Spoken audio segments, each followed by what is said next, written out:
farzandlarimizga bu kichigidan boshlab iymon lazzatini, uningga faqat buyurish, sen ani qil, mani qil emas, kichigidan boshlab har bir ishini qalbida his qila oladigan shaklda tarbiyalash nuqtasida.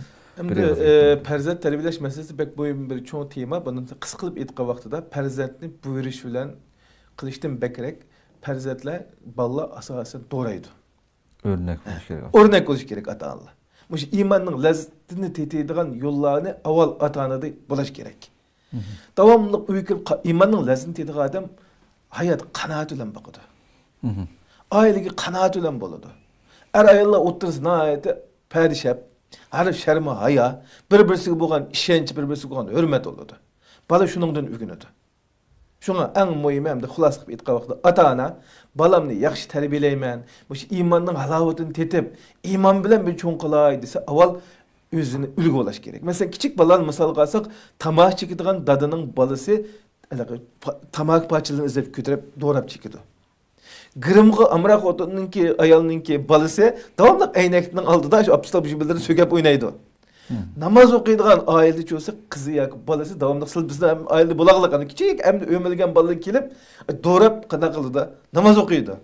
Qur'on o'qiydigan uyda davomli Qur'onni talashdan videolar chiqyapti. Masalan, boshqa narsani unmay, ba'zi unmaydi, Qur'onni ba'zi shu to'xtab qoldi. Chunki ota-ona davomli Qur'on o'qigandan keyin bola deydiki, "Mushu Qur'on eng yaxshi narsa, bumuz ota-onam qanday qilmaydi, qo'ldim tushirib, tushmay qilmaydi buni.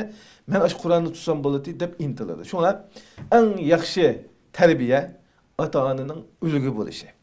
Va shundaqla farzandlarimizni har vaqt bir qanoatchan, bir iymonliq bo'lishga ulgilarni farzandlarimizga yordamchi bo'lish, ulgilarni. Mesela hozirgi bolalarimiz to'pchilarni, masalan, g'arb eldagi ba'zi narsalarni do'rab ketib bordi ya.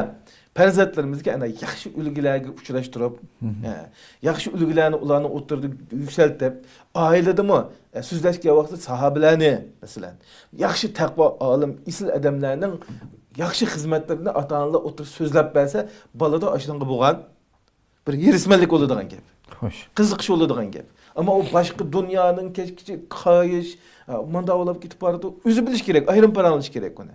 Mesela turmuşdan kıyın, nurgun nesini balalarının psikikisini bozmasını bayam degenlik özü uluglaşılan birge yaxşı namunelerni yaratish gerek oturlukta uyda. Manda bir yaxşı bir bala varken bu manda Kur'an'ımı da yaxşı okudu, anda olaptı. Digen okşaş her türlü yaxşı namunelerni balalarının aldı. Yartıp bergen vaqtida balalar şu narsani namune qilib, haqiqiy iman bilan yashag'il bo'ladi.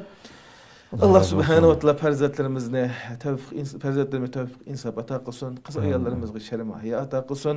Allah subhanahu wa ta'ala bizni haqiqiy o'zining rizoligi uchun amal qila oladigan, iymonning haqiqiy ta'min etiya oladigan, oilamiz va atrofimizga ulgu bo'la oladigan samimiy, iymonliq, muvahhid mu'minlarning qatoridan Allah subhanahu wa ta'ala